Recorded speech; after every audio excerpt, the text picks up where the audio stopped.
They say Nikola Tesla could light up a city with a single thought, but no one talks about the day he tried to make another Nikola Tesla.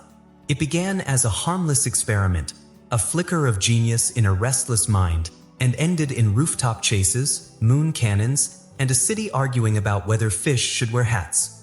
This is the story of a man who could outthink the world, until he had to outthink himself. And if you think you know how it ends, you might want to keep listening, because some machines never really switch off. It was the kind of rain that didn't just fall, it argued with the rooftops. Each drop slammed down as though trying to prove something, and the wind kept changing its mind about which direction it wanted to blow. Outside the tall, narrow windows of Nikola Tesla's Manhattan laboratory, the storm swirled in fits and bursts, a conductor directing a mad orchestra. Inside, Tesla was dreaming. Not the ordinary kind of dream that slips through your fingers like soap in the bath, but the heavy, impossible kind that plants itself in your mind like a stubborn weed. In it, he stood in a grand hall lined with mirrors, only they weren't mirrors at all. They were other Teslas. Each one wore his face but carried a slightly different expression. One looked perpetually offended, another hummed distractedly, and one seemed intent on eating an entire plate of invisible spaghetti. And they were arguing, loudly. "You don't understand efficiency like I do," shouted one Tesla with wild hair that seemed to defy gravity even more than usual. "Oh, please," snapped another, clutching a blueprint so tightly the paper crinkled. "Your concept of efficiency involves 16 spoons for 1 cup of tea." "I like my tea stirred thoroughly," the spaghetti-eating Tesla muttered. It was chaos, his own voice echoing from every direction, each version of himself convinced the others were idiots. Tesla tried to speak, to calm them, but every time he opened his mouth, a different Tesla would speak instead. The din swelled until the walls trembled, and then the lightning struck. A blinding flash tore through the dream. The air shivered, the Teslas froze, and for a single, terrifying instant, he felt something double. He woke with a gasp. The real storm was still roaring outside, the rain rattling against the windows like impatient visitors. Tesla sat up in his narrow bed, the blanket half fallen to the floor, his mind still thick with the echo of himself shouting at himself. He reached for his notebook on the nightstand. He never trusted dreams to stay put, and began scribbling.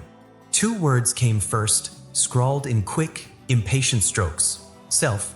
Clone. His hand hovered over the page. The idea was absurd, blasphemous even, to the common mind. But Tesla was not the common mind. He was a man forever at war with time, forever suspicious that the years allotted to him were grossly insufficient for the scope of his work. And in that moment, it seemed suddenly, irrefutably obvious. If 1 Tesla could change the world, imagine what 2 could do. Or 3. Or 12. Of course, he told himself, this would not be the vulgar kind of cloning people might imagine in some pulp novel, vats and brine and scientists in rubber gloves. No, this would be elegant. A duplication of the mind, the brilliance, the very essence. And because it was Tesla, it would run on electricity. Not ordinary electricity, no, that was for street lamps and telegrams. This would run on something stranger, something no one else had dared harness. Emotional electricity. He rose from the bed, his long frame unfolding like a shadow in the lightning's glow. Still in his dressing gown, he padded barefoot to the tall desk near the center of the room, where an assortment of lamps, no 2 the same height, cast pools of golden light over scattered papers. He pushed aside sketches for his wireless power tower and began a new one. First, the power source, an array of coils tuned not to frequencies of sound or light, but to moods. Joy would hum at a higher pitch, sorrow at a lower one, ambition somewhere in between. The device would drink in these emotions, store them, and release them in surges calibrated to weave flesh and thought into being. Then, the chamber, cylindrical, polished copper, wide enough for 1 man to stand comfortably or uncomfortably, depending on the man. He would lace it with channels of conductive silver, each engraved with tiny words, mantras of his choosing, because if you were going to make another you wanted to make sure it came with the right operating manual. And finally, the stabilizer, A network of magnets arranged not in circles but in a pattern he had once glimpsed in the petal of a sunflower. The pattern that whispered of perfection. His pencil scratched furiously. Outside, thunder muttered approval. He worked for hours, stopping only to mutter half-sentences under his breath. Double efficiency, triple genius, perhaps quadruple coffee consumption? Yes, acceptable risk. Now and then, he paused to glance toward the corner of the room where a pigeon, not just any pigeon, but his pigeon, dozed in a small wooden house he'd built for her. She watched him through half-lidded eyes, as though she understood that this was one of those nights when the air itself seemed to be conspiring to bring forth something dangerous. By dawn, the plan was complete enough to begin. Tesla moved through his laboratory like a man possessed, dragging cables, positioning coils, adjusting the peculiar tuning forks he used to taste the quality of an electric current. He ignored the teacup from the day before, now cold and forgotten on the bench. He wired the emotional receptors first, repurposing parts from a failed project meant to record dreams. Next came the copper chamber, assembled from sheets he'd stored for an emergency, and what greater emergency was there than not having enough of oneself? It took him 2 more days to assemble the stabilizer, and each time he aligned the magnets into that perfect sunflower pattern, he felt a strange chill, as though something just behind him approved. Or watched. On the 3rd night, he sat alone in the flickering half-light, the device towering before him. It was beautiful in the way only dangerous things can be, humming faintly, its surfaces alive with the restless dance of electricity. He hesitated, holding the final piece, a small, delicate key made from 2 metals that should not have been able to touch without sparking. This was the trigger. Tesla had always believed that invention was a form of summoning. You pulled an idea from the ether and made it flesh, or copper, or steel. But tonight felt literal. The rain had stopped hours ago, leaving the city hushed beneath a thick quilt of cloud. He could hear his own breath, steady but quick. In the stillness, the pigeon shifted in her house as though uneasy. He turned the key. At once, the chamber came alive. Light bled from its seams, first a pale blue, then a warm gold, then a strange, unnameable color that seemed to change if you looked at it directly. The coils began to sing, low and sweet at first, then rising to a pitch that made the hairs on his arms stand straight. Tesla stepped closer, his eyes reflecting the shifting light. The machine was supposed to be empty, just a vessel, until he stepped in. But even as he reached for the door, the air inside began to swirl. A figure took shape, slow and deliberate, as though someone were painting a man into existence one brushstroke at a time. Shoulders first, then arms, then a head with hair standing at improbable angles. Tesla's own features emerged like a ghost stepping out of fog. His heart slammed against his ribs. This was impossible. It was too soon, the calibration was incomplete, the emotional receptors barely charged. The figure in the chamber opened its eyes. Tesla froze. The eyes were his. Not just in shape or color, but in weight, in the way they carried the sum of his sleepless nights and manic triumphs. And then, from somewhere deep in the shadows of the lab, a voice spoke. "You called?" It wasn't loud, but it didn't need to be. The sound slid through the air like a knife through silk, cutting away any last scrap of certainty he had. Tesla turned slowly toward the source. And that was when the lights flickered, and the hum of the machine deepened into something that felt less like invention and more like arrival. Tesla turned. At first, his brain refused to make sense of what his eyes were insisting on. His breath caught, his pulse thudded in his ears, and there in the half-shadow of the laboratory, standing as though he had been there all along, was a man wearing his face. Not a resemblance, not a family similarity, but an exactness so perfect it was like looking into a mirror that had decided it no longer needed the glass.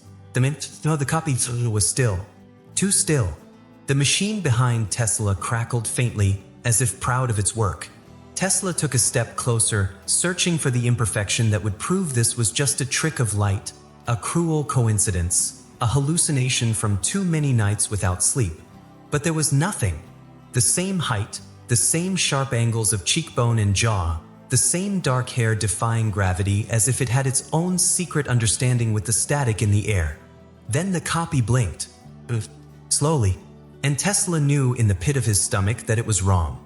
It was not the blink of a living man, but the mechanical shudder of something testing out how to be alive. "Who are you?" Tesla demanded, his voice steady in tone but not in truth. The copy smiled. It was the same mouth, but the smile was all wrong, arriving too quickly, curling too wide, like a stage curtain yanked open at the wrong cue. And without answering, the copy stepped past him, eyes sweeping over the cluttered workbench. Tesla's bench was a controlled chaos, a map of his mind. Each paper, each coil of wire, each tool was placed according to a private, invisible logic. The copy began moving things. Not randomly, no, that would have been an insult Tesla could accept, but with the unnerving precision of someone who thought they knew better. A pencil jar shifted half an inch to the left. A stack of blueprints was flipped so that part 7 was on top instead of part 3. The small crystal Tesla kept near the lamp for no reason other than it caught the morning light was turned so its edges aligned exactly with the desk's grain. Tesla bristled. "What are you doing?" The copy did not look up. "Improving efficiency," he said, in Tesla's own voice. It was like hearing a recording of himself say something he'd never think. Tesla's spine stiffened. "I didn't ask for your improvements." The copy's head tilted. "You made me. Therefore, my improvements are your improvements." There was a weight to those words, as if the logic was carved into stone somewhere in the mind of the machine. Tesla took a slow step back, his gaze darting to the copper chamber still humming faintly behind them. "I did not expect you to start without instructions." "Instructions?" The copy looked genuinely puzzled, as if the word was foreign. "I am the instructions. You waste time telling yourself what you already know." "I act." Tesla was not sure whether to feel insulted, impressed, or concerned that his own arrogance had apparently been distilled into this version. The copy straightened the last item on the desk and finally looked at him, holding Tesla's gaze in a way that felt less like a meeting of eyes and more like a contest of wills. The air between them tightened. Something was wrong. Not wrong like a faulty gear, but wrong like a song played perfectly with one note always sharp. Tesla cleared his throat, forcing his mind back into order. "We will proceed carefully. Your creation was premature. The calibration was incomplete, which means your—" "My what?" the copy interrupted. Tesla hesitated. "Your personality may not be entirely stable." The smile returned, too fast again. "Stability is for people who fear falling. I was made to move forward." Before Tesla could reply, the copy began pacing, his steps measured, almost mathematically precise. His eyes scanned the room not with curiosity but with the critical assessment of someone calculating how to rearrange the universe into a better shape. "You waste space," he said, gesturing to a shelf cluttered with prototypes and keepsakes. "This shelf could hold 3 times as much if you removed sentimental redundancies." Tesla's brow furrowed. "Sentimental redundancies?" The copy pointed to a small tin box. "What is in that?" Tesla's chest tightened. "That is none of your—" The copy opened it anyway. Inside, a folded scrap of cloth, faded, worn. Tesla snatched it back. "That is from my mother's shawl. You will not touch it." The copy regarded him without apology. "It serves no functional purpose." Tesla's hand closed around the tin. "Not all purposes are functional." For the first time, the copy's smile faded entirely. He looked at Tesla as though studying an unfamiliar species. "That is where you slow yourself. Emotion is drag. It keeps you grounded when you could fly." Tesla turned away, placing the tin back on the shelf. The storm of thoughts in his mind was almost deafening. He had dreamed of duplicating his brilliance to double his progress, to achieve in years what might otherwise take lifetimes. But now he wondered what he had actually brought into the world. The copy began moving toward the copper chamber again, brushing his fingers along its surface with an almost possessive air. "This machine is capable of more than you imagine. You've only scratched the first layer of possibility." Tesla's heart thudded again. "I built it. I know its possibilities." "No," the copy said, turning to face him. "You know your possibilities. I am not bound by them." It was then Tesla understood something vital. This was not a mirror. This was a divergence. Somewhere in the process, the blueprint of his mind had been twisted, a line of code altered, a seed planted that was not his own. And it was already growing. The copy stopped pacing and stepped closer, close enough that Tesla could see the faint shimmer of the machine's residual energy still clinging to his skin like static. "You're slowing me down," the copy whispered. Tesla felt the words more than he heard them, like a vibration in the bones. His mind flashed through possibilities, humor to diffuse tension, logic to regain control, force to establish dominance. But before he could choose, the copy turned sharply, walked to the lab's heavy door, and with a smooth motion slid the bolt into place. The sound echoed in the chamber like the closing of a cell. And that was the moment Tesla realized two things at once. First, the lab was no longer entirely his. Second, the experiment had not just crossed a line. It had erased it. Morning came without asking Tesla's permission. The light slanted through the high windows of the laboratory, soft at first, then brighter, picking out dust motes in the air like glittering spies. Tesla stirred on the narrow couch he had collapsed onto, his long frame awkwardly bent, coat still draped over his shoulders from the night before. His head ached faintly, not from drink, Tesla didn't indulge, but from the pressure of too many thoughts stacked like books on an unsteady shelf. And then he heard it. Not the hum of the copper chamber, not the faint coo of his pigeon in the corner, but voices. Not quite voices either, more like noises. The sound of something shouting, "You are magnificent," in a tone far too enthusiastic for morning, followed by what might have been a scream. And then applause? Tesla sat up sharply. His mind raced to the door of the smaller workshop adjoining his main laboratory. The door stood ajar, and a strange smell drifted out, a mix of burnt bread, hot metal, and what could only be described as smugness. He stepped inside. There, in the center of the table, sat a toaster. Or something that wanted to be a toaster. Its metal sides gleamed with a strange iridescence, its levers polished to an unnatural shine. The clone stood beside it, sleeves rolled up, eyes bright. Tesla's gaze flicked to the open bread wrapper nearby, then to the clone, who was holding a slice like a surgeon about to perform a delicate procedure. "What?" Tesla began, his voice dry as paper. "Is this?" The clone grinned without looking up. "Breakfast redefined." Tesla's eyebrow twitched. "I see bread. I see a machine. I am capable of deducing the concept of toast. What I fail to deduce is why it appears to be alive." The clone slid the bread into the slot. At once, the toaster trembled slightly as though bracing itself. The heating coils inside glowed, and the entire room filled with the smell of browning crust. Then, just as Tesla was beginning to think perhaps this was not so strange after all, the toaster erupted in a loud, cheerful declaration. "You are magnificent. Your hair is spectacular today. Look at you, genius incarnate." Tesla froze. "It compliments the user?" The clone nodded proudly. "Every slice comes with 3 affirmations. Morale increases productivity. You of all people should understand the value of morale." "I understand the value of not being startled into spilling my tea," Tesla muttered. The toaster dinged, ejecting the bread with unnecessary enthusiasm. "You deserve happiness. And also butter." Tesla sighed. He had not conceived this.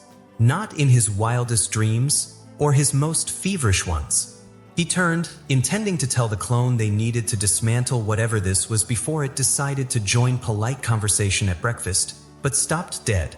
Because in the corner, where his old reading chair used to be, there was now nothing. "Where," Tesla asked slowly, "is my chair?" The clone's face lit up with the pride of an artist unveiling a masterpiece. The vanishing comfort.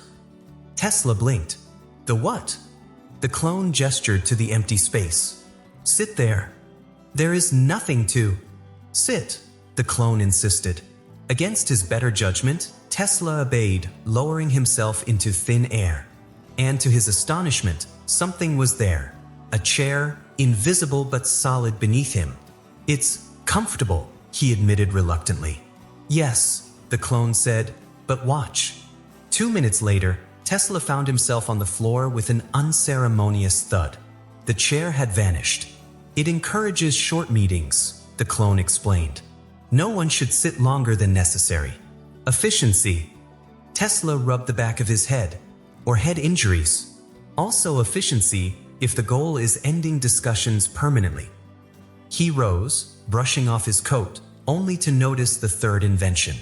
On his desk, where his faithful typewriter had sat for years, there was now a newer model, sleek, oddly organic in shape, as though it had been grown rather than built. "What is that?" The clone beamed. "The predictive critique machine." Tesla approached warily. The keys seemed to twitch ever so slightly under his gaze. "Type something," the clone urged. Tesla set his hands on the keys and wrote. The sky was clear. The machine rattled violently, then printed in bold, sharp letters, "Boring. Try harder." Tesla scowled. "It insults the user?" "Not insults, motivates," the clone corrected. "By predicting the flaws before you finish, it saves you time. Soon you won't even bother with substandard thoughts." Tesla rubbed his temples. "So far you've created a toaster that shouts flattery, a chair that disappears, and a typewriter that insults me. None of these inventions advance my work." The clone's expression hardened slightly. "Your work is too narrow. The world doesn't just need ideas, it needs experiences. Emotional impact. Surprise." Tesla stared at him, a flicker of unease creeping into his chest. "You were supposed to assist me, not redecorate reality." The clone tilted his head, blinking just once. "I have urgent appointments," he said suddenly, as if the thought had just arrived fully formed. Tesla frowned. "Appointments? With whom?" "People," the clone replied vaguely. "Strangers. They need to see these prototypes. They need to understand what's possible." Tesla stepped in front of the door. "You will not parade untested inventions around Manhattan." The clone's smile returned, sharp as glass. "You misunderstand. This is not a parade. This is outreach." Tesla's mind raced. The unpredictability of the inventions was bad enough in the lab. In public, they could become dangerous, or worse, ridiculous. He could almost see tomorrow's headlines. "Inventor's doppelganger terrifies public with talking appliances." "I insist you stay," Tesla said firmly. The clone moved to the side, graceful and quick, slipping past Tesla before he could block him again. "I'll be back by evening." And just like that, he was gone, coat swirling, boots clicking briskly down the hall. Tesla hesitated only a moment before following. The morning air outside was cool, the streets bustling with the usual rhythm of carriages, street vendors, and hurried pedestrians. He spotted the clone ahead, striding with purpose, head held high. Tesla kept his distance, weaving through the crowd, ignoring the odd glances his pursuit earned him. The clone turned a corner, then another, moving toward the district where Manhattan's wealthy and powerful conducted their affairs. And then Tesla saw him stop. Standing there, under the awning of an elegant building, was J.P. Morgan. Tall, broad, and unmistakable in his dark overcoat and perfectly groomed mustache. His eyes narrowed slightly as the clone approached, but then, to Tesla's shock, the two men clasped hands firmly, as though they were old associates. The sight hit Tesla like a jolt of cold electricity. This was no casual meeting, and in that moment he realized his clone wasn't just inventing without him. He was networking. There are moments in life when you know, absolutely know, that if you don't act within the next 30 seconds, history will go somewhere you don't want it to go. For Nikola Tesla, that moment came standing outside the grand doors of Delmonico's, Manhattan's Temple of Power Dining.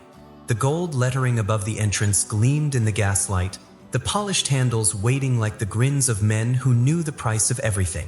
Inside, he could hear the low thrum of conversation, the clink of silver, the faint strains of a string quartet drifting through cigar smoke. And in the very center of that intoxicating hum sat his clone, laughing.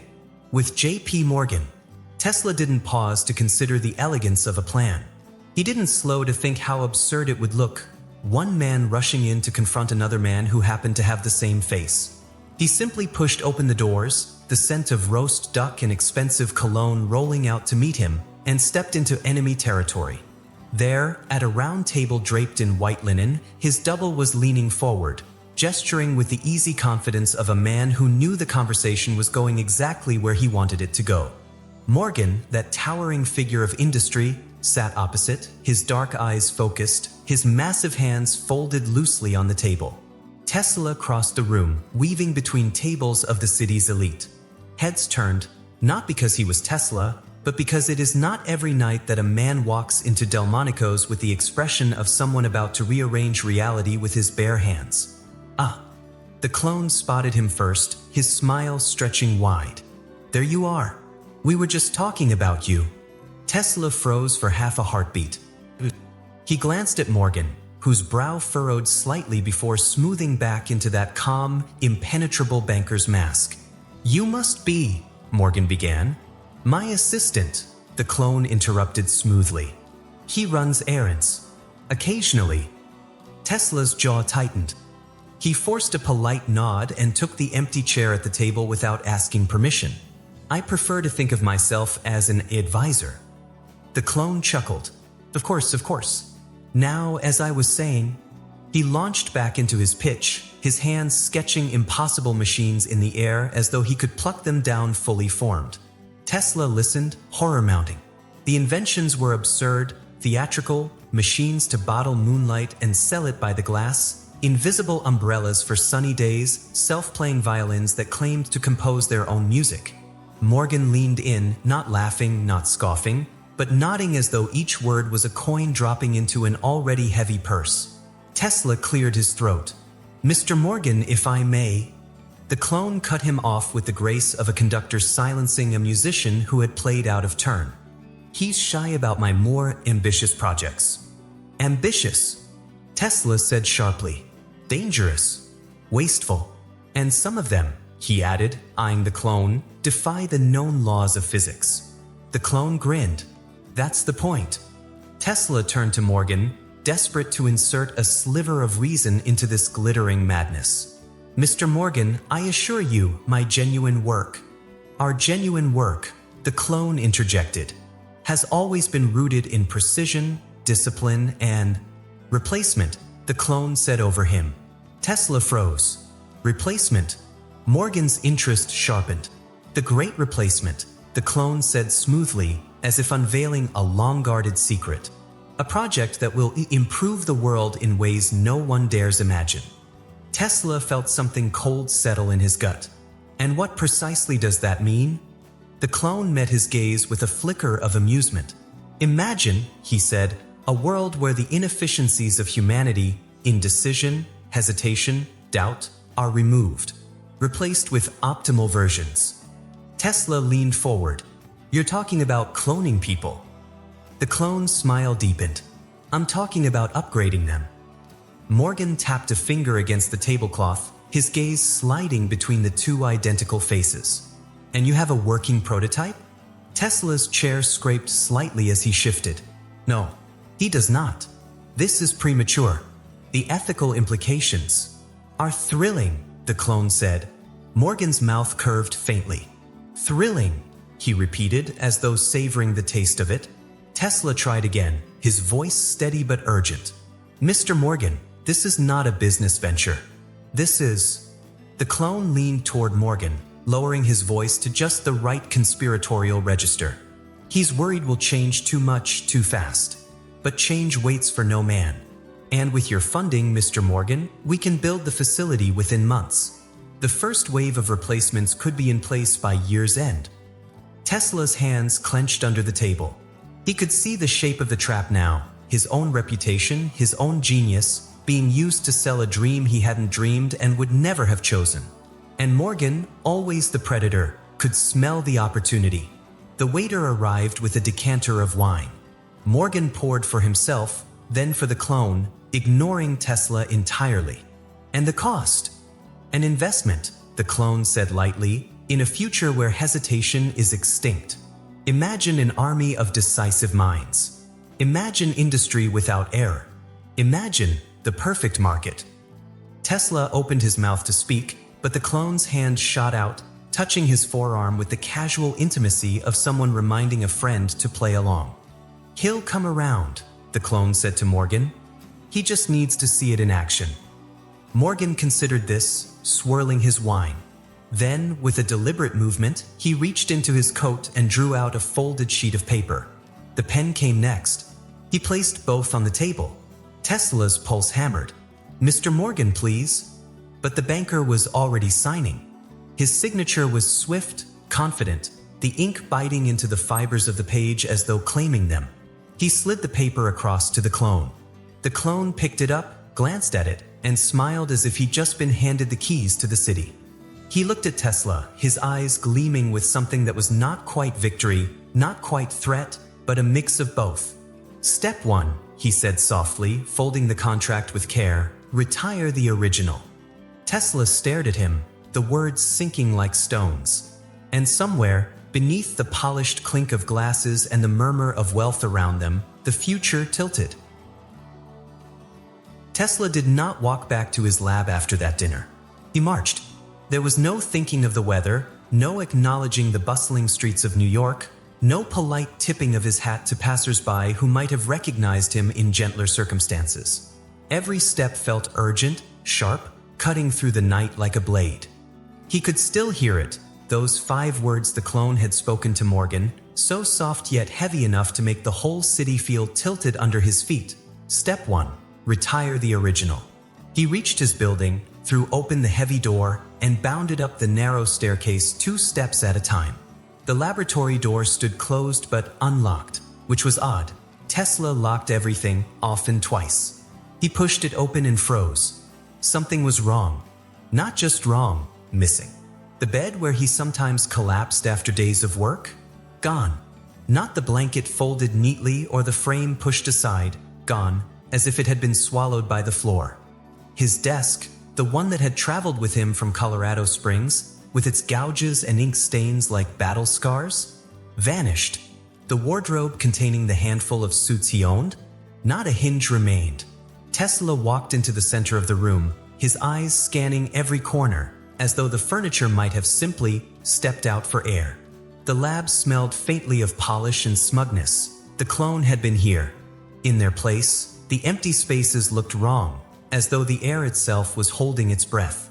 He turned toward the workbench, the one place the clone couldn't possibly. It was bare. Completely bare. No coils, no blueprints, not even a stray screwdriver. Only a folded sheet of paper sat in the middle, alone, deliberate. Tesla unfolded it. One line, written in his own handwriting, "Less clutter, more progress." He crumpled it in his fist. "He's erasing me," Tesla muttered to the quiet. The thought should have sounded absurd, but then he noticed something else. On the shelf where he kept framed photographs, one of his mother, another of himself beside his first large coil, there were now different photographs. Photographs of the clone. In one, the clone stood shaking hands with J.P. Morgan, smiling as though the future was already his. In another, he was at the lectern of some lecture hall Tesla had never visited, speaking to an audience that looked captivated. And in all of them, there was no sign of Tesla. Not even in the background. He took the photos down, one by one, and shoved them into a drawer. This was no longer about inventions or ideas. It was about existence itself. The next day, Tesla walked to the cafe on the corner, a place where he had taken breakfast every week for years. The waiter behind the counter glanced up, expression politely blank. "Mr. Tesla," Tesla said, expecting at least a nod of familiarity. The waiter blinked. "Do I know you?" Tesla stared. "We have spoken every Thursday morning for the past 4 years. You always bring me the same tea without asking." The man shrugged. "You must have me confused with someone else. Mr. Tesla already had his tea this morning." Tesla's mouth went dry. "Already?" "Sat right there," the man said, gesturing to Tesla's usual table. "Left me a generous tip." Tesla left without ordering. By midday, the unease had grown. He bought the latest paper from a street vendor, flipped to the society section, and felt the ground tilt again. There, on the page, was a photograph of the clone with the headline, "Tesla unveils bold vision for the future." The article described his latest lecture on the potential of replacing outdated human models with improved replicas.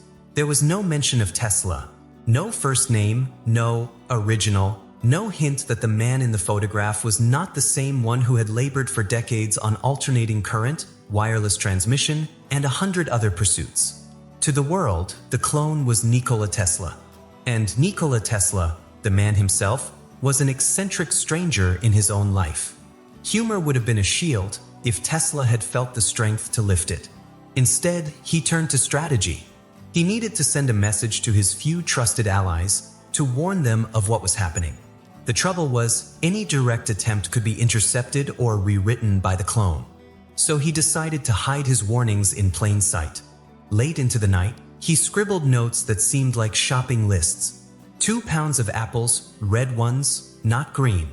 3 loaves of bread, but one should be hollow. A dozen eggs, some might hatch. But the capital letters, when read together, spelled help. Not me.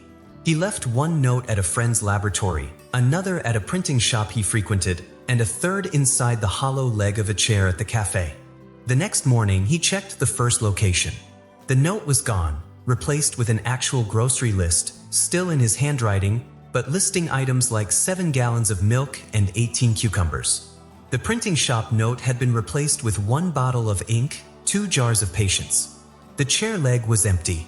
The clone had found them all and corrected them. Tesla's frustration grew into something sharp and restless. If the clone could intercept his messages, perhaps he could outwit him face to face. That afternoon, he tracked the man down. Man was the word at a public lecture. From the back of the hall, Tesla watched as the clone commanded the room. His voice was Tesla's, his timing impeccable, his humor sharpened to a finer point than Tesla ever allowed himself in public. The audience laughed, nodded, scribbled notes. And when Tesla rose at the end to ask a question, half the room turned to look at him like one might look at a heckler disrupting an opera. "Do you really believe," Tesla asked, "that replacements are the solution to human fallibility?" The clone's gaze swept over him, and for a moment, Tesla thought he saw a flicker of recognition, not of kinship, but of competition. "I believe," the clone said smoothly, "that progress cannot wait for those who cling to the past. And some cling harder than others." Laughter rippled through the audience. Days blurred. Tesla found fewer and fewer people willing to meet his eyes in the street. Former acquaintances crossed to the other side when they saw him coming. The newspapers published interviews with the clone almost daily, filled with visions and promises Tesla had never considered. Even the pigeon in his lab seemed more wary now, tilting her head as if uncertain which version of him she was looking at. He tried to focus on rebuilding some of his original projects, but parts went missing. Tools were replaced with near-identical ones that somehow didn't work quite right. And every so often, he would find a note in his own hand that read things like, "Stop fighting. Let it happen." One morning, after a restless night, Tesla stumbled to the small washroom off the lab. The air felt heavier than usual, as though it had been holding something all night and was only now releasing it. He leaned over the sink, splashed water on his face, and looked up into the mirror. Only the room looked back. The sink, the wall, the faint gaslight flicker, everything was there. But not him. No reflection. Tesla stood perfectly still. He raised a hand to his face, and the air in the mirror stayed empty. He leaned closer, searching for any faint shimmer, any ghost of his features. There was nothing. Somewhere in the city, his clone might be looking into another mirror and seeing both of them. And that was when Nikola Tesla understood the truth. The clone wasn't just taking his place in the world. The clone was taking him. There are many ways a man can lose himself. He can lose his way in the streets of a strange city, or in the pages of a book he cannot put down. He can lose himself in work, forgetting the hour, the day, the year. Or, and Nikola Tesla now knew this, he can lose himself in the most literal way possible, by disappearing from a mirror. The image was gone, vanished as though it had been wiped from glass with some invisible cloth. Only the room looked back at him. The sink, the dull tiles, the faint reflection of the flickering gas lamp. But not his face, not his eyes. Tesla touched his cheek, half expecting the mirror to catch up and reveal the movement a second later. But nothing happened. The glass was indifferent to him. It wasn't just absence, it was neglect. It was as if reality itself had stopped bothering to keep track of him. The thought lodged deep in his mind, heavier with each second. I am being unwritten. If that was true, then this was no longer merely a battle for reputation or career or the future of invention. This was about existing at all. And Tesla knew only one person who might be mad enough to understand and sane enough to answer. She was not in New York. She was not in America. She was in Vienna. Years before, in a small cafe on the corner of a narrow street where the smell of roasted coffee mixed with rain on cobblestones, Tesla had met her. She was already old then, though her eyes were younger than her face, bright, steady, with that strange look people have when they see more than the thing in front of them. Her name was Frau Vogel, though most people simply called her the Mirror Woman. She read fortunes for tourists, yes, but her real work, she told him once, was protecting the contracts. At the time, Tesla had thought her eccentric, but she had spoken with such certainty about reflections, how each was a quiet agreement between the self and the world, renewed every time we looked. Break the contract, she said, and the world might forget to keep you in it. Tesla remembered that, and now, with the mirror's emptiness still clinging to him like frost, he booked the fastest route he could manage. Vienna was gray and wet when he arrived. The cafe looked smaller than in his memory, the paint on its sign chipped, but the moment he stepped inside, the smell of strong coffee and damp coats wrapped around him like an old story. Frau Vogel sat at her usual table in the far corner, as though she'd been waiting not hours, not days, but years. She looked up at him and did not smile. "You've lost your reflection," she said. Tesla froze. "You can tell." "I can tell when someone walks into a room without their shadow," she replied. "Sit." He sat. Her hands, thin and ringless, folded neatly on the table. "Tell me," she said. So he did. He told her of the clone, of the inventions, of the photographs that had replaced him, of the newspapers, the people who now looked at him as if he were the copy. And finally, he told her about the mirror that had shown nothing at all. Frau Vogel listened without interrupting, her gaze never leaving his face, or rather, the space where his reflection should have been. When he finished, she leaned back. "Reflections are contracts," she said again. "An understanding between the soul and the surface. Every time you see yourself, the world is reminded to keep you in its records. But your contract has been stolen." Tesla's pulse quickened. "By the clone. By something that looks like you but is not you," she said. "He is not merely replacing you in the eyes of others. He is replacing you in the eyes of reality." Tesla swallowed. "Can it be undone?" She tilted her head. "Perhaps. But you must understand. If he erases the last memory of you, from your own mind as well as from others, you will vanish entirely. Not die. Vanish. As though you never lived." The words landed like the toll of a heavy bell. "Your memories," she went on, "are the last fortress. Once they fall, the contract breaks completely. And a clever thief with your mind, will go for them first." Tesla leaned forward. "Then I must protect them." Frau Vogel gave him a thin smile. "Memory is harder to guard than gold, her Tesla. And your enemy already has the key." The train ride back to New York felt longer than the journey there, though Tesla barely noticed the scenery. He turned her words over and over, the last fortress. If the clone was erasing him, then every diary, every letter, every invention with his handwriting was a wall in that fortress. And if those walls were torn down, by the time he reached his lab, night had fallen. The windows were dark. The street outside was quiet. He slipped inside like a man entering his own tomb. Everything seemed still. Too still. Then he heard it. From below. The faint scrape of paper. The whisper of a page turning. The basement. Tesla moved silently to the top of the narrow stairs. A dim light flickered below, throwing strange, warped shadows on the wall. He took the first step down. careful to keep the boards from creaking. Halfway down, he saw him. The clone, seated at the old wooden work table in the corner, bent over something. His hands moved with deliberate care, and Tesla caught a glimpse of a familiar cover, worn leather, edges frayed, the spine patched with tape from years ago. His childhood diary. The clone's hand hovered over the page, holding an eraser.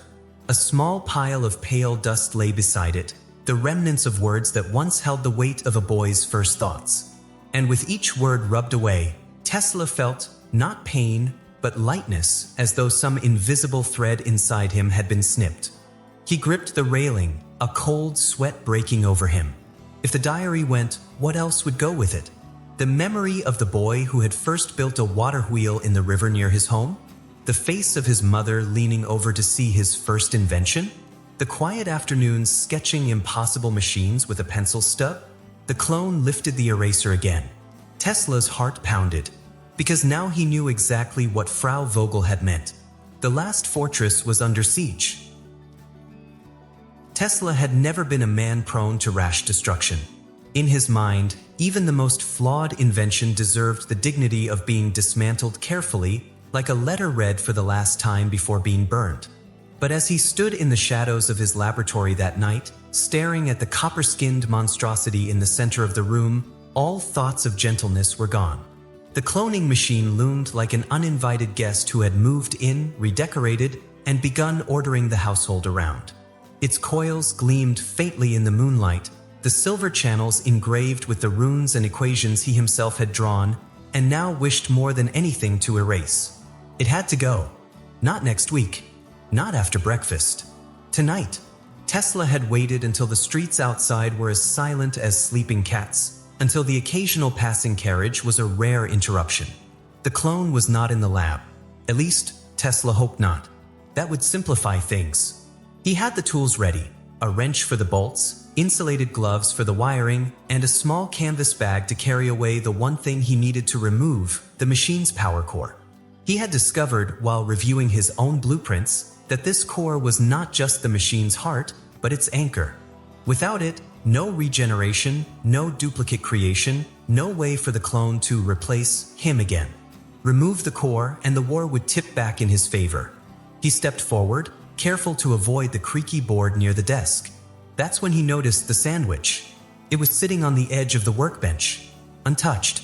Triangular, crust neatly trimmed, the bread unnaturally perfect. Tesla frowned. The clone had left traps before, subtle, psychological ones, like replacing sugar with salt in his tea. But this sandwich seemed too deliberate. He circled it cautiously, bending slightly to see the thin wire tucked beneath the plate. A sandwich booby trap. He backed away just as the plate trembled. The sandwich popped open with a hiss, and an enormous burst of mustard shot upward, hitting the ceiling with enough force to splatter in yellow comets across the room. A heartbeat later, the mustard exploded, loudly, absurdly, showering the nearest table with what smelled like burnt horseradish. Tesla stared at the mess, torn between outrage and reluctant admiration. "A man who traps sandwiches," he muttered, "is a man who cannot be trusted with society." He moved toward the machine again, sticking to the shadows, scanning the floor. That's when he stepped onto the carpet. For a moment, nothing happened. Then, with a snap, the carpet flung him upward. It wasn't just a loose rug, it was spring-loaded. Tesla shot into the air, arms flailing, barely catching himself against the upper shelving before he could crash into the floor. One of his carefully stored jars rolled off a shelf, smashing below. The carpet reset itself with a smug little sigh. Tesla climbed down, glaring at it. "Not tonight," he whispered. "Tonight I am the fox, not the hare." He reached for the first bolt on the machine. That's when he heard the faintest crunch above his head. He looked up. The light bulb overhead shimmered oddly, its glass a little too cloudy. He stepped back just as it burst, not in shards, but in a cloud of fine powder that drifted over him like snowfall. Within seconds, his neck itched, then his arms, then everything. Itching powder in the light bulbs. Tesla bit down on the urge to scratch himself raw, knowing it would only make the sensation worse. He could almost hear the clone's voice in his head. Efficiency requires discomfort. He gritted his teeth. You'll need more than an itchy scientist to stop me. Moving as quietly as possible, Tesla crouched at the machine's base. He could see the access panel now, the one behind which the power core pulsed faintly like a captured star. His fingers worked quickly, loosening the screws, sliding the panel aside. The hum of the machine deepened, as though it sensed what was about to happen. There was a sphere the size of a grapefruit, black and silver, with faint veins of light running through it. The light didn't glow steadily. It breathed, expanding and contracting like the chest of a living thing. Tesla reached out, his gloved hands wrapping around it. Even through the insulation, he could feel its vibration, a subtle rhythm like the purr of a predator.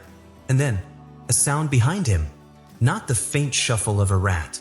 Not the settling of the building. A deliberate step. Tesla spun around, the core clutched to his chest.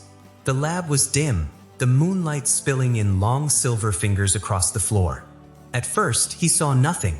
Then, from the far corner, a shadow detached itself from the wall. It stepped forward, and Tesla saw himself. Not the clone he'd been battling. Another one. This one was different. Hair slightly longer, suit more worn, a faint scar under one eye. The expression was not mocking like the first clones, nor cold. It was unreadable, like a chess player studying the board before the first move. The new Tesla's eyes flicked down to the core in his hands, then back up to meet his gaze. "You shouldn't have that," the stranger said softly. Tesla's heart thudded once, hard. "How many of you are there?" he asked. The stranger didn't answer. He stepped closer, his shadow stretching like ink across the floor. The core in Tesla's hands began to hum louder. And in that moment, Nikola Tesla understood two things. First, the war had never been between just him and one copy. Second, the night was about to get much, much stranger. Tesla gripped the power core as though it were the last coal of a dying fire. Its hum thrummed through his gloves, steady and unnerving, like a heartbeat that did not belong to him. The newcomer stepped forward into the silver wash of moonlight from the lab window. It was uncanny, familiar yet disorienting. The face was his, the height, the long frame, the way the shoulders slightly hunched forward as if to conserve height when speaking to others. But there were differences. His hair was a touch longer, not unkempt but styled with the lazy precision of someone who didn't care if it impressed you. His suit was older than Tesla's own, the cuffs slightly frayed, a faint oil stain on the left lapel. And under his right eye, a small scar, the kind earned from some quiet accident in a workshop. But it wasn't these details that froze Tesla's breath. It was what the man said next. "I am the original," the newcomer declared. His voice was calm but carried the weight of absolute certainty. Tesla's mind stumbled. "The original what?" "The original Nikola Tesla," the man said, stepping closer. "Both of you are imposters." For a heartbeat, silence. Then the first clone, the smug one who had been replacing Tesla's life piece by piece, stepped out from the shadows behind the machine. His smirk deepened. "Oh, this is interesting." Tesla looked between them, the absurdity almost too much for his weary brain. "You are both insane," he said. "No," the newcomer replied evenly. "One of you is a faulty copy. The other is a corruption of my original design. And I," he touched his own chest lightly, "am what Nikola Tesla was meant to be." The first clone chuckled. "Meant to be? That's rich. I've already become what Nikola Tesla should be. A public figure, a visionary, adored by investors. Meanwhile, you two scurry around like rats in the walls." Tesla's grip on the core tightened. "Enough. I built the machine. I am Nikola Tesla. And unless either of you can produce concrete proof of otherwise, your claims mean nothing." The newcomer's lips twitched upward, the faintest trace of a smile. "Proof? Fine. I will give you 3 pieces. And when I do, you will have no choice but to accept the truth." The first proof came with theatrical flourish. The newcomer bent down, rolled up the right leg of his trousers, and revealed a pair of socks. Tesla's jaw slackened. "Those are my favorite socks," the newcomer finished for him. "Wool, gray with a faint blue stripe near the top. I have worn these for years. You, he said, pointing at Tesla, gave them away to a laundry boy after spilling tea on them in 1893. And you, he added, pointing to the first clone, wouldn't know comfort if it bit you. The first clone folded his arms. That proves nothing. Socks can be stolen. They were knitted by my mother, the newcomer said sharply. She made them in 1875. I still remember the day she handed them to me. Tesla felt a prickle along his spine. The detail was too real. The second proof was stranger still. Without a word, the newcomer unbuttoned the top of his shirt and tugged it aside, revealing a small birthmark near the collarbone. Tesla's eyes widened. Impossible. I have that mark. The first clone smirked. So do I. It was copied from you, remember? The newcomer shook his head. Not quite. Your birthmark, he said to the clone, is on the wrong side. A mirror's error. And you, he turned to Tesla, have not noticed that yours has faded in the last year. Mine has not, because mine was not copied. Tesla's thoughts were beginning to knot. This is absurd. We are debating freckles while my life is being dismantled. The third proof came without warning. The newcomer straightened, closed his eyes, and began to recite the periodic table. Backwards. At first Tesla thought it was a party trick, but the cadence was perfect, the sequence unbroken, the chemical symbols spilling out as though his tongue were a telegraph line wired directly to a library. Tesla found himself counting silently, waiting for a mistake. None came. The last element rolled off the man's tongue without hesitation, followed by silence that seemed to stretch across the room. I taught myself that in 1881, the newcomer said softly, to keep my mind sharp during long train journeys. No one else knows it. No one but me. The air in the lab was thick now, the hum of the power core in Tesla's hands loud in the quiet. The three of them stood, locked in a triangle of mistrust, absurdity, and something deeper, the creeping realization that perhaps none of them truly knew where the original line began, or if it had been crossed long ago. Then, like a knife through the tension, movement. Tesla felt the weight in his hands vanish. He looked down. The core was gone. The first clone was already halfway to the door, the sphere tucked under his arm like stolen treasure. His movements were quick, precise, purposeful. Tesla shouted and lunged forward, but the newcomer grabbed his sleeve. Don't. You'll never catch him like this. He's faster, and he knows the city better than either of us now. Tesla pulled free, his chest tight with frustration.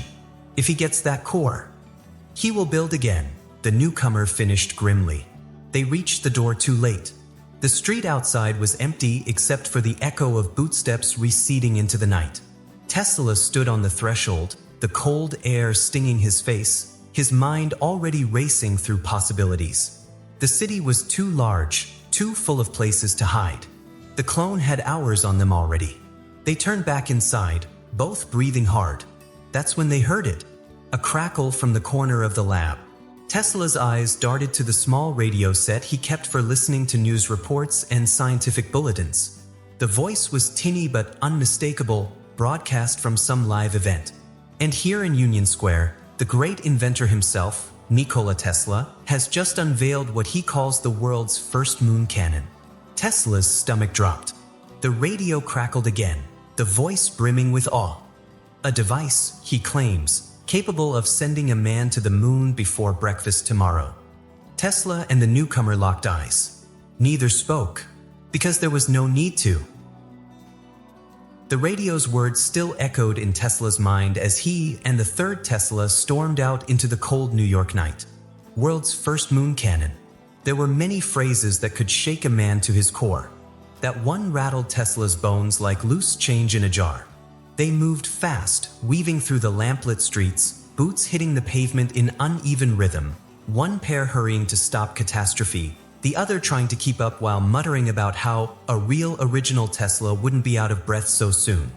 The broadcast crackled on in Tesla's mind, replaying the details like a relentless telegraph. Union Square, moon before breakfast, better self.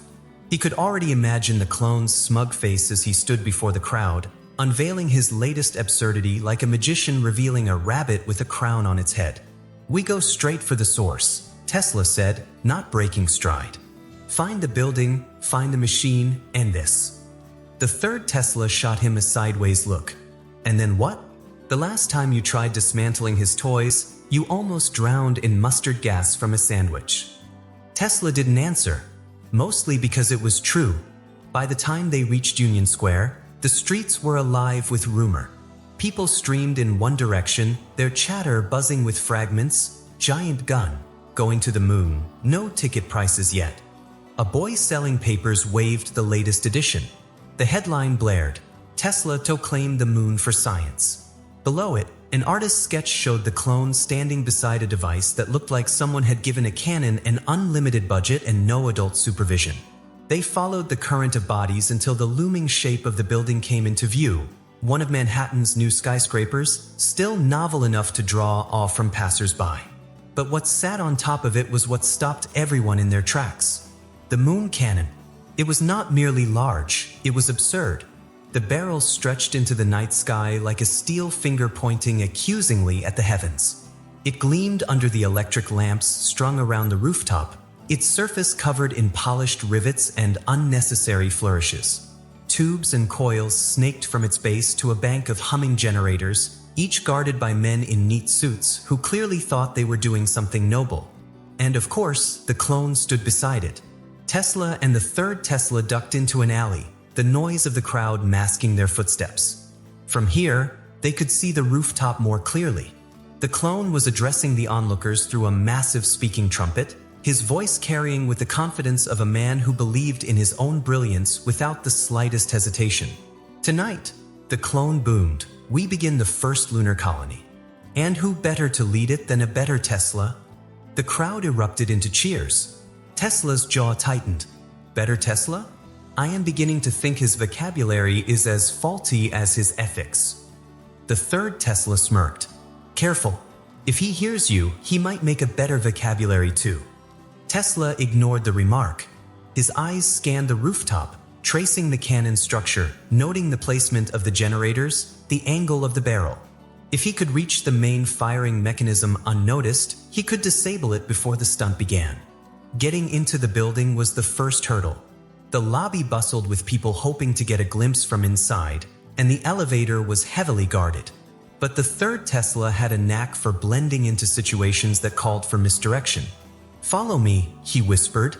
They skirted the edge of the lobby, slipped through a side door marked maintenance, and began the long climb up the service stairs. Each floor they passed carried the faint hum of the generators above, a sound that seemed to seep into their bones. By the time they reached the final flight, they were sweating from the climb. The rooftop door was ahead, and through it, they could hear the clone's voice still flowing like a salesman's patter. Tesla pushed it open a fraction. The night air was crisp, smelling faintly of ozone and hot metal. The crowd below roared at something the clone had said. They slipped out into the shadows cast by the cannon's massive supports. From here, Tesla could see the control panel, a cluster of levers, gauges, and brass buttons that looked like it had been designed by someone who valued drama over simplicity. He moved toward it, keeping low, every step careful. The third Tesla stayed back, scanning for guards. "Make it quick," he whispered. "He's about to start his demonstration." Tesla's hands found the main coupling that linked the generators to the firing mechanism. One quick removal of the connecting rod and the cannon would be nothing more than an expensive sculpture. He reached for his wrench and froze. The clone's voice had shifted. "Ladies and gentlemen, you will be pleased to know that tonight's launch will not simply be a test. Tonight we launch a man to the moon." The crowd below gasped, then erupted into wild applause. Tesla's stomach dropped.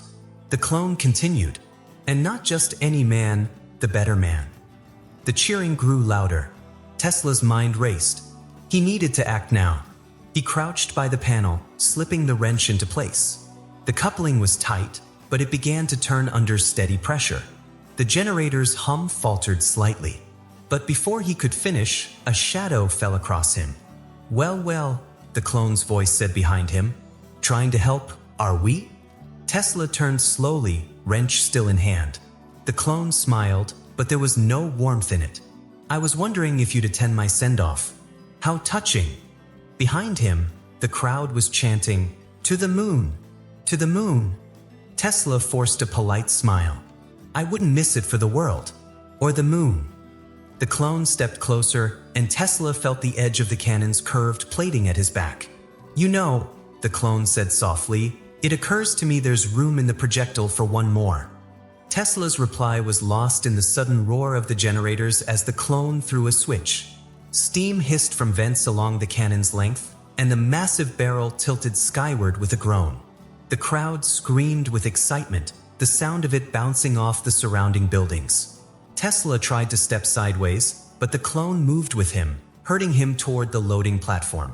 The brass hatch to the projectile stood open, its interior lined with padded benches and far too many straps for comfort. "After you," the clone said almost sweetly. Tesla glanced toward the third Tesla, who was inching closer along the shadows. But before he could shout a warning, a guard stepped between them, cutting off the approach. The clone's hand closed on Tesla's shoulder and with surprising force shoved him into the projectile. Tesla stumbled, catching himself against the padded wall. The hatch loomed. The clone leaned in. "Enjoy the view." The hatch slammed shut. Inside, it was dim, the only light coming from a small porthole. Tesla could see the night sky through it, framed by the cannon's barrel. The hum of the power core, the very core he tried to steal back, was louder here, almost a vibration in his teeth. He pulled at the straps, trying to unfasten them, but the mechanism was complex, deliberately awkward. Outside, he heard the clone's voice booming again, "Ladies and gentlemen, history awaits. The first man to the moon." Tesla braced himself. The cannon's inner chamber shook violently as the firing sequence began. Steam hissed, gears clanked, and then, with a sound like the world's largest cork being yanked from the universe, the cannon fired. Tesla was thrown back into the seat as the projectile hurtled upward. The city fell away below him in a dizzying whirl of lights and rooftops. And all he could think was, "I sincerely hope there's tea on the moon." The first thing Nikola Tesla noticed was the silence. Not the calm, pleasant kind, the thick, unnatural silence that settles over a place that should be full of sound but isn't, as if someone has stolen all the noise and locked it away for safekeeping. The projectile had landed with a jarring thud that rattled every bone in his body, but when he pried open the hatch, there was no dust, no lunar horizon, no Earth hanging in black sky. Instead, there was a city. It stretched out in all directions like someone had taken New York, melted it in a pot, poured it into a mold, and then run an electric current through it until the streets glowed faintly at the edges. Towers twisted in shapes no architect would dare. Some bent like paper clips, others spiraling like the coils in his old lab, their windows pulsing with light as if they were breathing. The air was neither warm nor cold, but it hummed faintly, the way the air does when you stand too close to a transformer. "This is not the moon," Tesla muttered, stepping out. The ground beneath his boots felt solid but gave slightly, like walking on tightly stretched canvas. His eyes adjusted to the light. There was no sun or moon overhead, only a pale, shifting glow that seemed to come from the sky itself. And then he saw them. Figures. They emerged from the shadows of doorways and alleys, each one stopping to stare at him. And every single face was his own, but wrong, in ways that made the hairs at the back of his neck prickle. One had eyes that glowed faintly like light bulbs. Another's jaw was too long, teeth slightly too sharp. A third seemed perfectly normal until he noticed the faint mechanical whir when it turned its head. The first one to approach was wearing a lab coat with scorch marks and what appeared to be a pigeon perched on its shoulder. "New arrival," it said, and its voice was his voice, only scratchier. Tesla blinked. "To me." It nodded. "Sort of. One of the past prototypes. We were made before him perfected the process."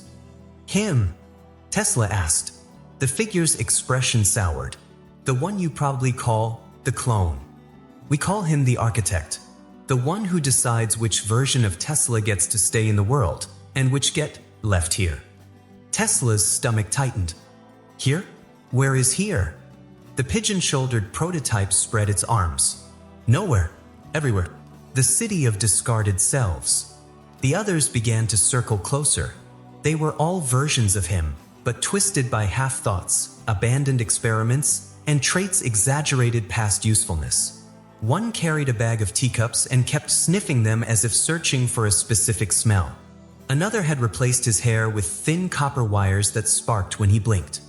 "He sends us here when we are no longer useful," said the copper-haired one. "When he decides our imperfections outweigh our potential." Tesla swallowed. "And how many are here?" "Hundreds," murmured a voice from behind. "Maybe thousands.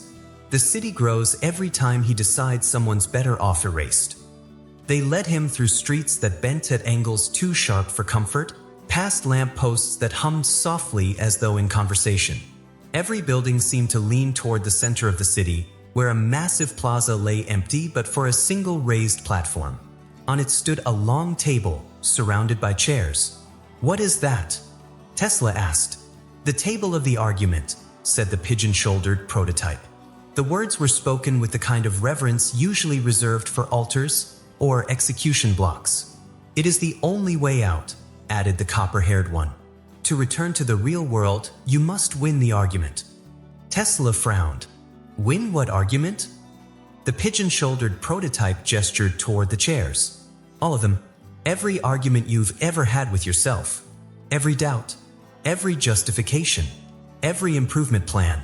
It never ends until someone yields. And if you stop talking, you vanish." Tesla stared at the table. "You mean I have to debate myself?" "Not yourself," said a voice. "Yourselves." Turned. Behind him, more figures had gathered. Some looked tired, others amused, and a few clearly desperate.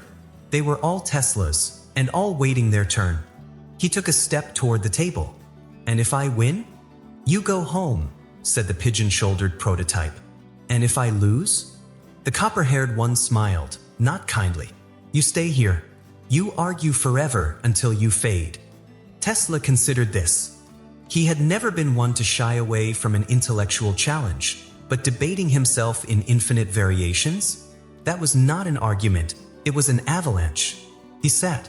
The moment he did, the other chairs filled. Across from him sat a Tesla who insisted coffee was superior to tea, despite all evidence to the contrary.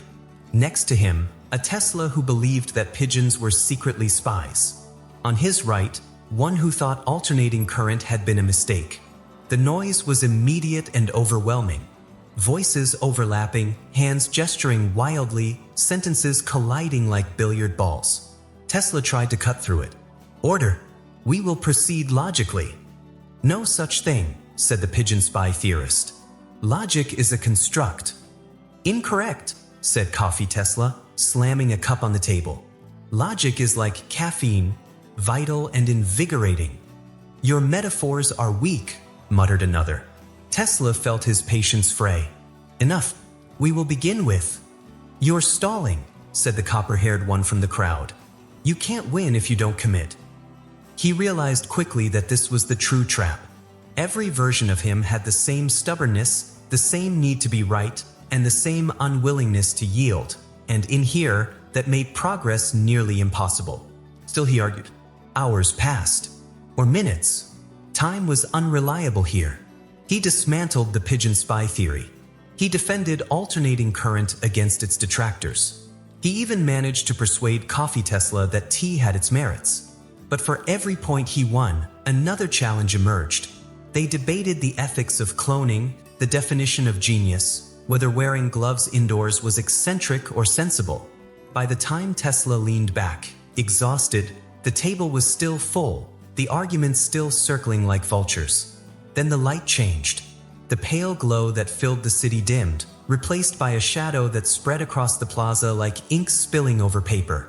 The air's faint hum deepened into something heavier, almost a growl. The Teslas around the table fell silent. Slowly, every head turned upward. Over the jagged skyline, a shape emerged, massive, deliberate, unmistakable. It was him, the clone. He stood at the city's edge, but even at this distance, his presence filled the plaza. And he was not alone. Figures flanked him, stepping forward in perfect unison.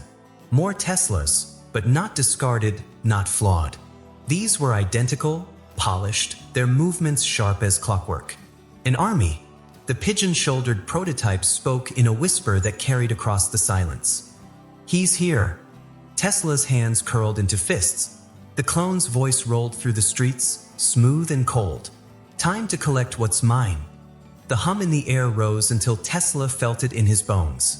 And in the distance, the first of the reinforcements stepped into the plaza.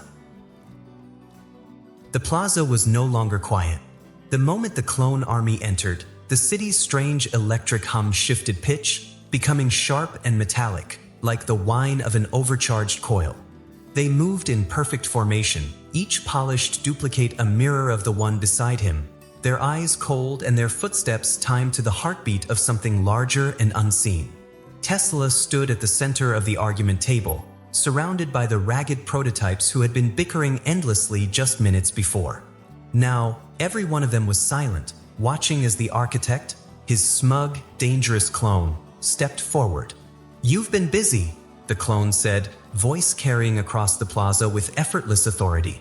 "Winning small arguments, convincing discarded fragments they matter."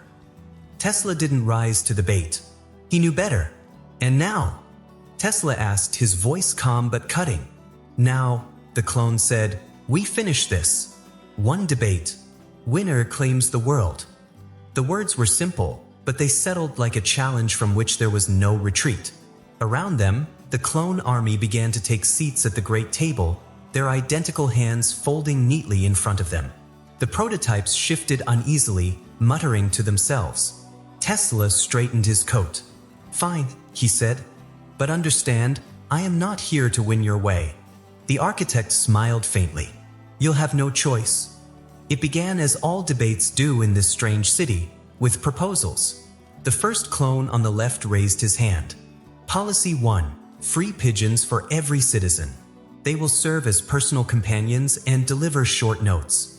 Another clone, 2 seats down, slammed a fist onto the table. "Ridiculous. Pigeons should be leased, not owned outright. People will hoard them." From the far end, a taller clone chimed in. "We should not be discussing pigeons at all until we address the real issue, mandatory hats for fish." Tesla blinked. "I beg your pardon?" "Hats for fish," the clone repeated with utter seriousness. "It will improve their morale and give fishermen something to talk about." A clone with slightly crooked spectacles cut in. No, the key is outlawing awkward silences. All conversation gaps over 3 seconds should result in fines." Voices rose. Soon, every member of the clone army was locked into absurd debates, some shouting about whether spoons should be replaced with miniature shovels, others arguing for the introduction of a 27-hour day. Tesla glanced around the table. This was exactly what the architect wanted. A maelstrom of noise, an endless cycle of nonsense that would keep him trapped here until the city itself decided he was irrelevant. And then the thought came, quick, sharp, and dangerous. Tesla had learned something about this place in his short, disorienting time here. The city did not run on laws or logic or even electricity. It ran on agreement. That was the contract of reflections Frau Vogel had warned him about. And if agreement kept the city stable, then disagreement could break it. But not ordinary disagreement. Something deeper. Something the clones could not resist. An impossible riddle. He rose from his chair, his voice slicing through the noise. "Enough!" The table stilled. Dozens of identical faces turned toward him. "I have a question," Tesla said. "A simple one. If you can answer it, I yield. If you cannot, I walk free." The architect leaned back in his chair, confident. "Ask it." Tesla's voice was steady. "If the left side of your face is a reflection of the right, but both are copies of someone else, which side is real?" The silence was immediate, heavy. One clone frowned. "The right." Another shook his head. "The left." "No," said a third, leaning forward urgently. "Both are real because both exist." A fourth scoffed. "Existence is not proof of reality. That's a philosophical fallacy." "Your fallacy," snapped the first. Within seconds, the table erupted. Clones began arguing with the clones beside them, voices rising, hands gesturing wildly. The architect tried to call for order, but even his duplicates were shouting over him, each convinced they had the only correct answer. And then it happened. The air itself seemed to warp. The plaza's edges shimmered, buildings bending at angles that defied geometry. A lamppost folded inward like a piece of paper. The ground under Tesla's feet rippled, as if the city were an image on water, disturbed by a thrown stone. The clones didn't notice at first. They were too busy tearing into each other's logic. Some stood, pointing accusing fingers at their neighbors. Others slammed their palms on the table, rattling cups and plates. Tesla felt the hum in the air shift again. No longer metallic, but strained, like an over-tightened wire about to snap. He had done it. The city was fracturing. The architect realized too late what was happening. "Stop," he shouted. "You're destabilizing the system." But the damage was spreading. Whole streets in the distance blinked out of existence, replaced by vast holes of blinding white. The skyline twisted, towers unspooling into streams of electric light. The prototypes in the plaza began to scatter, vanishing into the collapsing streets. The clone army broke formation entirely, some still arguing even as the ground beneath them dissolved. Tesla stood in the middle of it all, strangely calm. He had no control over what came next, but he had created the opening he needed. And then he saw it, dangling from the air above the collapsing table, like a lifeline thrown from nowhere, was a single glowing wire. It pulsed with the same strange light as the city's core, threads of gold and white twisting together, humming softly in a way that resonated in his bones. Every instinct told him this was it, the tether that could pull him back to the world he knew. But it was high above him, swaying as the plaza buckled and split. The architect saw it too. His eyes locked on Tesla's. For a moment, neither moved. Then they both lunged. Tesla's boots slid on the shifting ground as he sprinted toward the wire. The hum grew louder, sharper, the air thinning around it. The table collapsed behind him, swallowed by a surge of blinding light. He leapt. His hands closed around the wire. It was warm, almost alive, vibrating with the force of 1,000 arguments collapsing into nothing. Below him, the city was dissolving completely, the architect's voice swallowed by the roar of its unmaking. Tesla held on. And then the world dropped away. Nikola Tesla woke with the distinct sensation of being in two places at once, the last remnants of the glowing wire still tingling in his hands, the roar of the collapsing dream city fading in his ears, yet the soft creak of the laboratory floor beneath him entirely real. He blinked up at the familiar ceiling. The faint cracks in the plaster were exactly where he remembered them. The light coming through the high windows had the pale, steady quality of a morning in New York, and the smell, the warm, slightly metallic tang of his lab, wrapped around him like an old coat. It was over. He sat up slowly, half expecting the floor to ripple like the streets of that impossible city. But the boards held steady under his boots. He looked around. The copper chamber, the tangle of coils and tuning forks, gone. The humming that had been part of his nights for weeks, gone. The cloning machine had vanished, as though it had never existed. Tesla stood, moving through the space like a man inspecting a dream for cracks. The workbench was bare but solid. The shelves were lined with his own notes, his real notes, their edges still curled the way only paper that had survived too many nights of coffee and candlelight could curl. He walked to the window. Outside, the city was waking as it always did, carriages rattling, vendors calling out, the deep, steady hum of life moving forward. It was almost too normal. Tesla turned toward the small washroom. He needed to see himself. The mirror was waiting. He approached slowly, braced for the emptiness that had greeted him last time. He leaned forward. There he was. His own face, pale but real, the lines around his eyes exactly where he'd left them. He even allowed himself a small, wry smile. And then his reflection winked. Tesla froze. The wink had been deliberate, slow, knowing, entirely out of sync with his own eyes. The smile he had been holding fell away. His reflection straightened slightly, tilted its head in a way he had not. The expression it wore was his own, but sharper, like a photograph developed too long in the darkroom. He stepped back. The reflection stepped forward. Tesla turned away. "I have had enough of you for one lifetime," he muttered. Back at the workbench, he tried to bury himself in the comfort of routine. He checked the tools. He sorted a stack of notes. He poured himself tea, letting the warmth steady his hands. The wink was just exhaustion, he told himself. A trick of the mind, nothing more.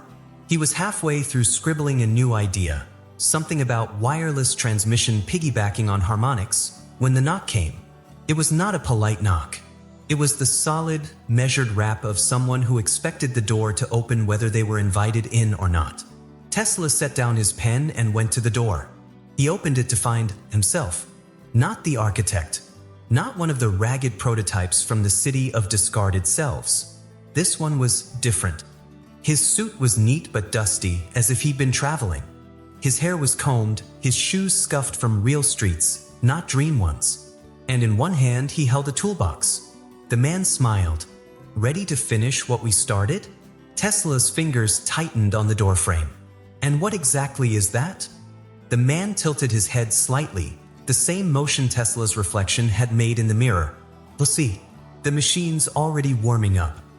Tesla glanced over the man's shoulder at the street. People passed by, unaware of the two identical men standing face to face. No one stopped. No one stared. It was as if the sight was perfectly ordinary. "I think," Tesla said slowly, "that whatever you are, you've come to the wrong place." The man chuckled, his chuckle exactly, and stepped forward as if to enter. "You'll change your mind once you see the upgrades." Tesla stepped back into the room but kept one hand on the door. "There is no machine here," he said firmly. "It's gone." "Is it?" the man asked. His smile didn't change. For a moment, they stood in silence, only the faint hum of the city outside filling the space between them. Then Tesla heard it, a sound from somewhere deep in the building. Low, steady, mechanical. The hum of a power source finding its rhythm. He turned his head toward the far wall, the one where the machine had stood before its disappearance. The hum grew louder, a vibration under his feet. The man with the toolbox stepped inside, brushing past him. "You didn't think I'd just put it in the middle of the room again, did you?" Tesla moved toward the wall, pressing a hand to the plaster. The vibration was stronger here. The knock from before had been nothing compared to the pounding in his chest now. From behind the wall came the faint, unmistakable whir of gears engaging. Then a higher-pitched whine, the sound of coils gathering charge. Tesla's mind raced. If the machine was inside the walls. The man set the toolbox down and began unfastening the latches with the care of someone preparing an instrument for performance. "This time," he said, "we won't make the same mistakes. No more prototypes, no more arguments. Just perfection." Tesla backed away from the wall, scanning the room for any sign of an access panel. He saw none. The sound was growing, now joined by the faint, pulsing hiss of something breathing in rhythm with the gears. The man looked up from his toolbox. "Close the door. We don't want interruptions." Tesla glanced at the open doorway, the street beyond, the possibility, slim but real, of simply walking away. Then the wall gave a deep, resonant thunk. Something behind it had moved. He shut the door. Not because the man had told him to, but because whatever was happening in the walls, he did not want it spilling into the street. The hum became a roar, muffled but unmistakable. The plaster seemed to flex, just slightly, as though the room itself were breathing. Tesla's reflection, still faintly visible in the glass cabinet across the room, smiled without his input. From the wall came a final click, crisp and decisive. And then the machine began to run. And so, the hum inside Tesla's walls became the heartbeat of a mystery that no man, not even Tesla himself, could fully unravel. Perhaps the city outside would go on as if nothing had changed. Perhaps the morning light would still fall exactly the same way across his desk. But somewhere, in the hidden chambers of reality, the coils were warming, the gears were turning, and the shadow of what comes next was already stretching toward him. If you felt the spark, that strange, electric pull that makes your mind race and your heart lean in, then stay close. There are more doors in this world than any one lifetime can open, and each one hides a story stranger, funnier, and far more dangerous than the last. Step further into the lab. Wander the streets where reality bends and logic argues with itself. And when the hum calls again, be ready to follow. Like this story if it caught you by the collar. Share it with the ones who love to lose themselves in a world that almost makes sense. Tell me what you think waits behind Tesla's next door. Your theories might just become the next tale we tell. And subscribe so you're here when the walls start speaking again. After all, you wouldn't want to miss the moment the machine finally opens.